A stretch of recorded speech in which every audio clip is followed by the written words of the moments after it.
Nisingependa kuingia in details kwa sababu mimi ni mtuhumiwa pia, na unapokuwa mtuhumiwa unapoulizwa swali kuhusiana na wewe kwa maana ya good governance, si vizuri ukalisherehesha. Si vizuri ukalisherehesha, si vizuri ukalizungumza.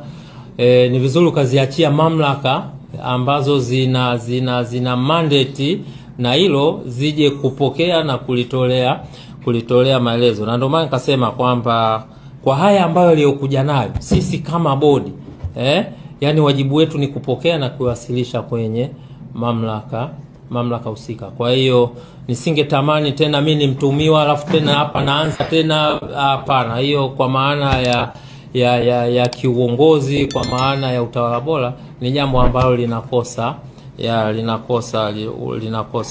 sifa. Kwa hiyo mimi nafikiri tufanye subira, yote yatakuja, yatabainishwa, and then yatapiga hatua.